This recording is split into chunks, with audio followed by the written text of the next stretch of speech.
Ipirangas, margens plácidas, independência ou morte.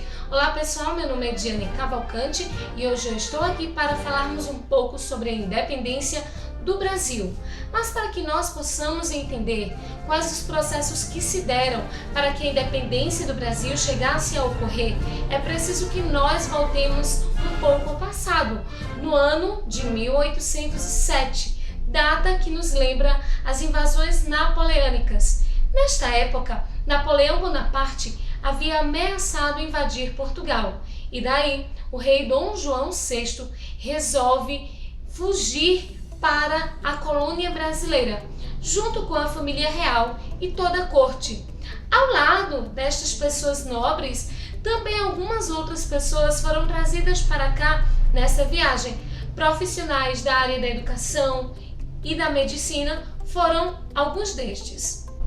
A viagem de Dom João VI para o Brasil, junto a todo aquele número de pessoas, foi repleta de aventuras. Afinal de contas, fortes chuvas ocorreram, muitas turbulências durante esta viagem. Inclusive, houve uma infestação de piolhos e as mulheres que estavam embarcadas naquele navio pegaram o piolho. Foi necessário que elas raspassem as suas cabeças para evitar que a infestação aumentasse ainda mais. Por isso, elas resolveram colocar lenços em suas cabeças para poderem esconder a falta de cabelo.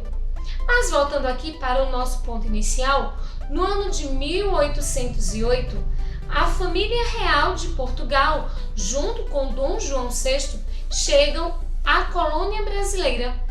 E com a chegada de todo esse povo a estas terras, muitas coisas começaram a acontecer e o Brasil nunca mais foi o mesmo. E mudou tudo para muito melhor. Afinal de contas, o rei de Portugal decidiu trazer para cá bancos, realizar diversas construções e ainda por cima transformou o Brasil em Estados Unidos de Portugal e Algarves. E este foi um título importantíssimo para o Brasil. Porém, a realeza lá de Portugal estava insatisfeita com esta realidade.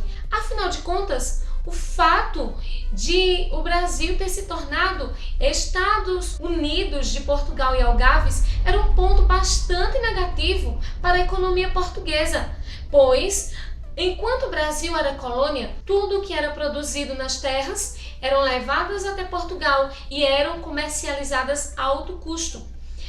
A partir do momento que o Brasil passou a evoluir, eles também passaram a poder produzir e vender para outros países da Europa, certo?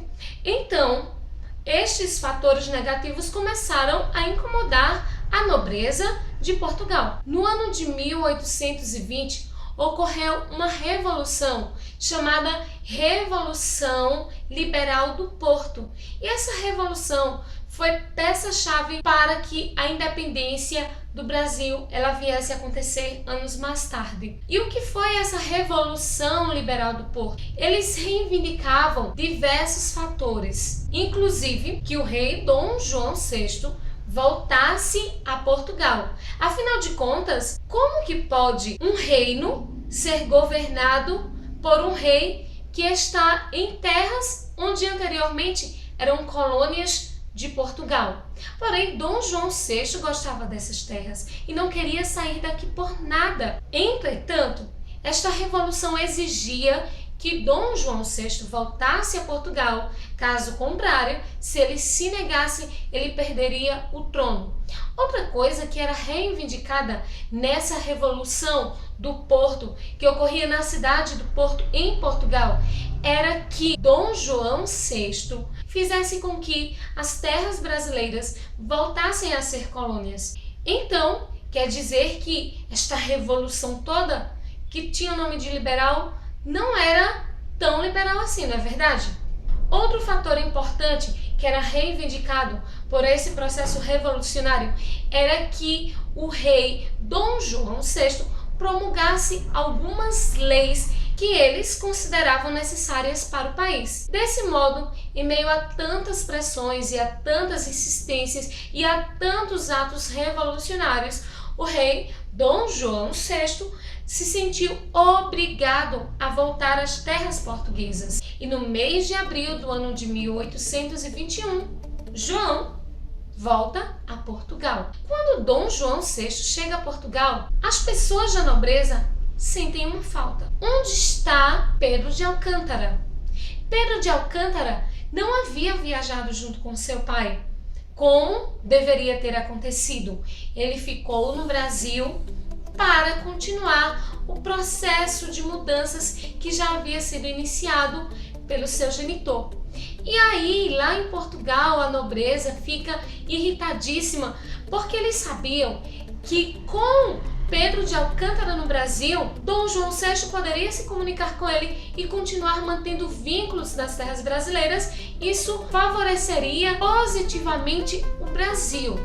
Vale ressaltar que quando Pedro de Alcântara fica no encargo de continuar o processo iniciado por seu pai, como ele não tinha nenhuma experiência, afinal de contas, a sua fama desde a sua juventude era de uma pessoa que não estava nem aí para o reinado, pois afinal preocupava-se muito mais com outras coisas, inclusive farras, e aí José Bonifácio fica no encargo de ajudar Pedro de Alcântara a governar estas terras que eram do tamanho de um continente. José Bonifácio tinha os seus interesses pessoais, é claro, e procedeu na ajuda a Pedro de Alcântara nesse processo de continuidade daquilo que já havia sido iniciado anteriormente. Pedro de Alcântara sabia que também não era tão amado e tão aclamado quanto o seu pai, Dom João VI. E José Bonifácio, que era macaco velho na história, teve uma brilhantíssima ideia. Começa a espalhar um boato dizendo que, olha, Pedro de Alcântara quer voltar para Portugal. E, embora ele não fosse visto com bons olhos, para o povo brasileiro era necessária a presença de Pedro de Alcântara aqui. Afinal de contas, se ele fosse embora, com certeza o Brasil voltaria a ser colônia novamente.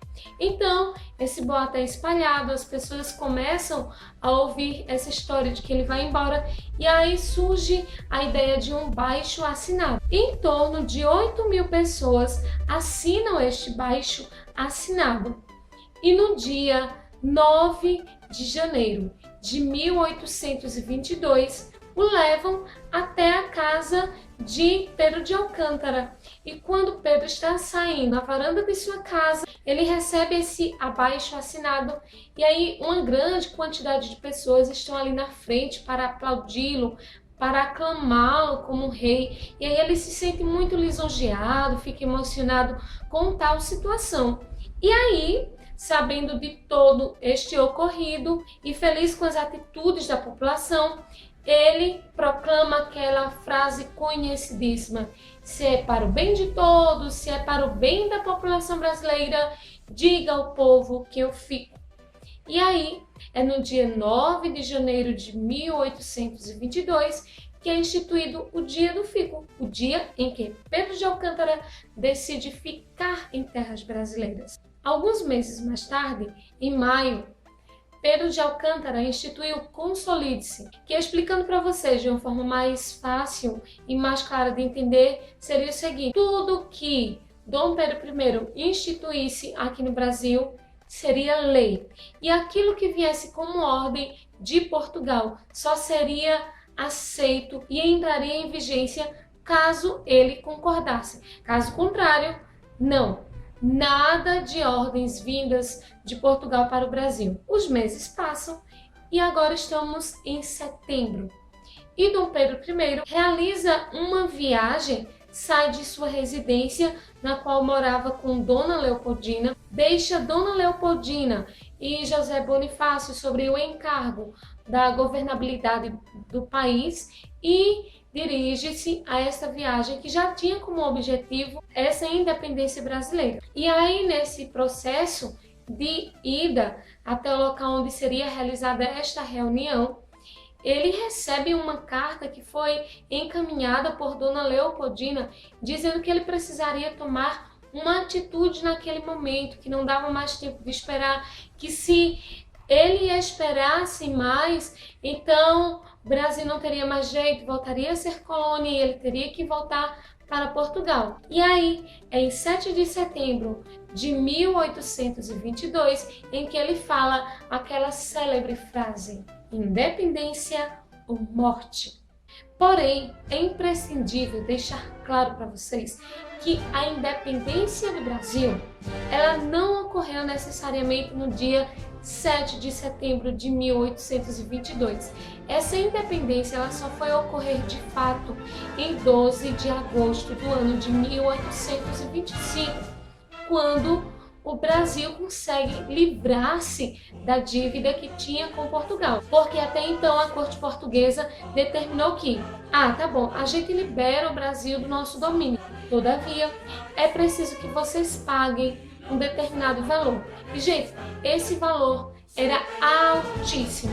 Mas aí no ano de 1825, essa dívida com Portugal consegue ser paga e aí, de fato, o Brasil torna-se livre. Gostaram do conteúdo?